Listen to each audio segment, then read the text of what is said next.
This is the Greg Bedard Patriots Podcast with Nick Cavins.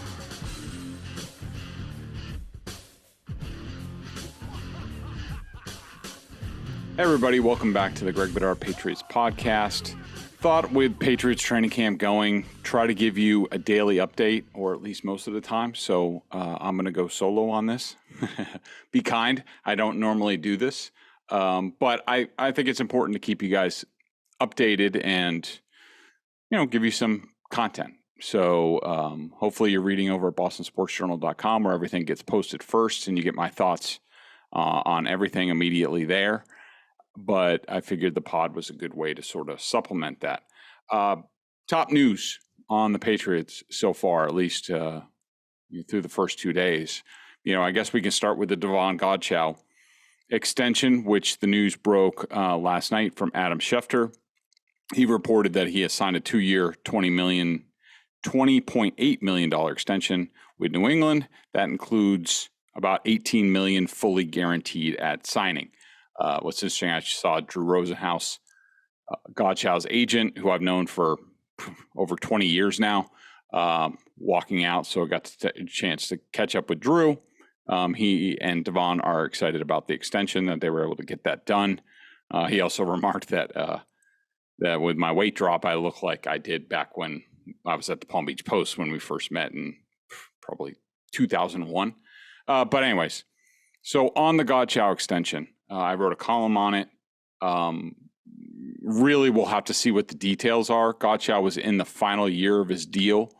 I think that was going to pay him around $9 million a year. Part of that was guaranteed.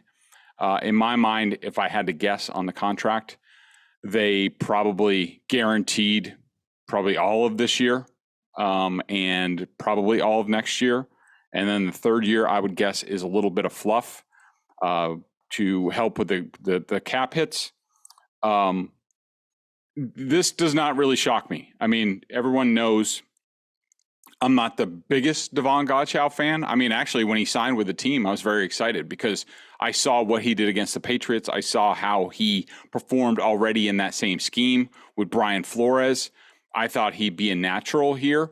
And look, he certainly had his moments. That first Buffalo game in the wind, and I wrote a big column on it, one of the best defensive line performances I've seen out of an individual player. I compared it to one of Will Fork's playoff games, the Ravens game, way back when. And that's how good he was. And that's how good he can be. But was he that way on a day in, game out scenario? No, he wasn't. I thought he was average at best. When I compiled all my plus minuses, let's start with the 3 up, 3 down. He popped on. He was the number 1 star once. He was the number 3 star once. He was the top down 1.5 times, and he was the third down 1 time. So about even. And as far as my plus minuses last year, I had him for a plus 38, a negative 26 for a plus 12 over 17 games. That's, that's about average. I mean, for comparison's sake, and they're not the same position because Godchaux, as a nose tackle in the scheme, isn't asked to make a whole lot of plays. But, Dietrich Wise was at the end of the day, his average was 1.06. Joshuah was 0.90. Both were, quote unquote, better than Godchaux. Christian Barmore was a 2.18. So that's really good. Lawrence Guy was a 2.29. So Godchaux was a 0.71. So I'd say those guys are good. I would say Godchaux was average. Now, the reason for the extension, and Bill Belichick talked to the media today and called Godchaux one of the best defensive linemen in the league. Obviously, Bill Belichick is entitled to his opinion. Can Godchaux play like one of the best linemen in the league? And has he, including last season? Yeah.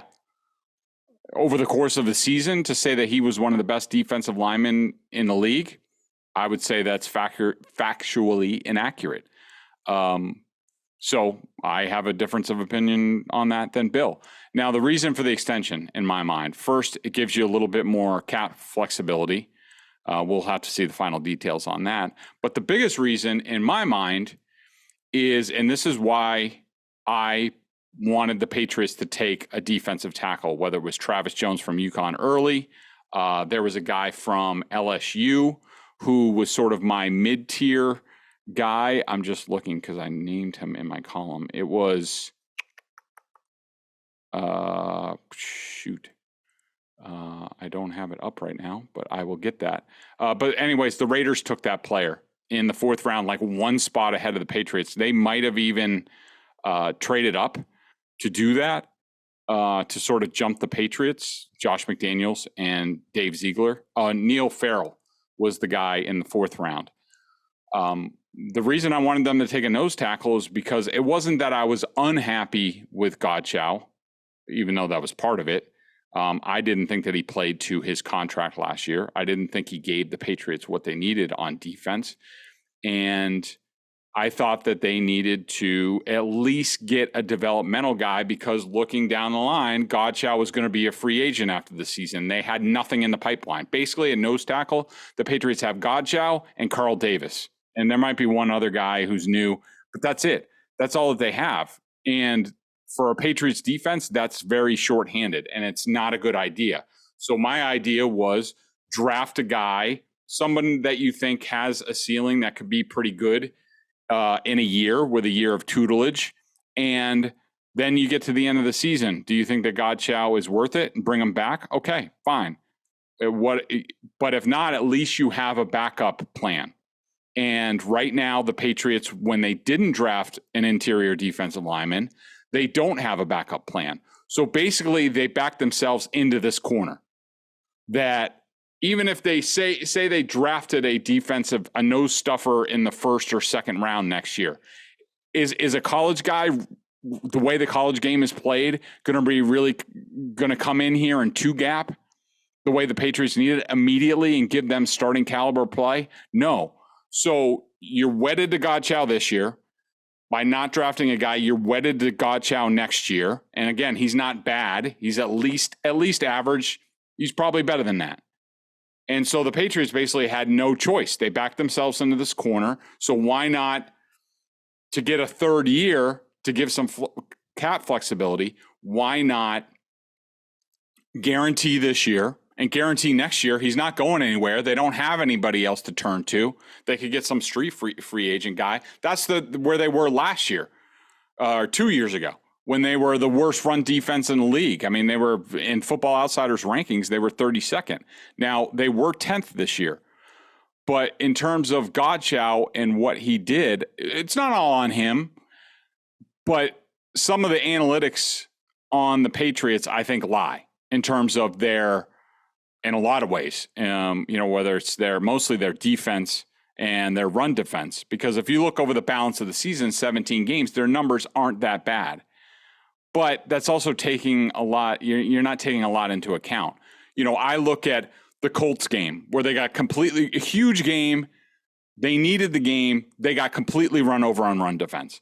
The Tennessee Titans, without Derrick Henry and without a passing attack, ran for 270 yards here. There were games, both Dolphins games, where all they needed to do was stop the run, get off the field, give their offense a chance to win the game. They could not do that. The Saints game, the Saints basically held the ball like the whole 4th quarter. And to me, that goes to the run defense. And it's not Davon Godchaux's fault. It's run defense is a team thing. But when you're the nose tackle for the Patriots, you are a vital cog. And not that I thought he was bad, but I didn't think he was good enough. So this is a bit of a puzzling move by the Patriots. Again, I think they backed themselves into this corner. This goes to what they've been doing at a bunch of different places, whether it's, quarterback, back themselves into Cam Newton, tight end, back themselves into whatever the hell they had, and, having to trade up for Devin Asiasi and Dalton Keene, back themselves into having to go out and sign Matthew Judon because they had no defensive ends, coming up in the pipeline. We have seen this time and time again where 10 years ago, Bill Belichick definitely would have drafted a defensive lineman in the 1st round and been ready for this and been like, when Drew Rosenhaus came for a contract extension, you had the leverage to say, we're going to let this play out. Let's see how things go. Belichick is no longer in this position. And he hasn't been in that position at multiple spots the last few years. And it's part of the reason why the Patriots are where they are with their roster and salary cap. So that's Godchaux. So day 2 of practice. The headlines to me, defense answered back in a big way. First day, offense is out there. They're dancing. Devontae Parker's flexing. Kendrick Bourne is doing Kendrick Bourne things. Mac Jones is even dancing a little bit. They were having a grand old time yesterday. Well, in the final session, which was red zone heavy again, offense, not so much dancing, not so much fun today because they went 0 for their first 10 before finally calling a pick play that could have been offensive pass interference to get Hunter Henry into the end zone. Defense had to do push-ups, but the defense dominated the end of practice. And, it's good for the defense. Offense, it is what it is. Again, these first 4 days, just like I told you last year in terms of the quarterback competition, don't read too much into it. They're still doing a lot of teaching. Today was red zone with a lot of deceptive plays, screens, end arounds, draws, things like that, building the red zone repertoire. And it wasn't a good day for the offense. That's, going to happen.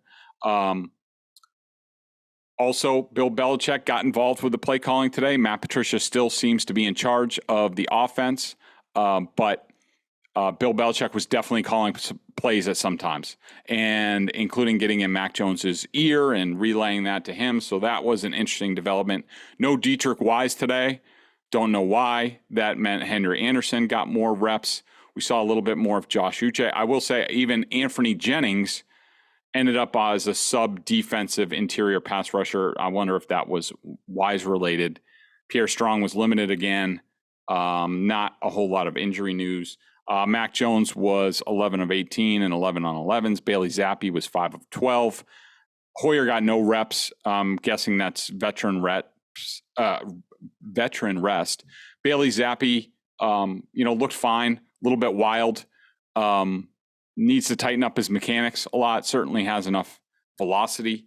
Top plays, Mac Jones had a nice back shoulder to Devontae Parker. They look really nice together. Hunter Henry and Jonnu Smith both had leaping touchdowns, which was nice. You can read my 2 up, 3 down at bostonsportsjournal.com. But I will single out Joshuah Bledsoe is a guy who was a draft pick last year, didn't play at all due to wrist surgery, but he's come back. He has 5 pass breakups the first couple days.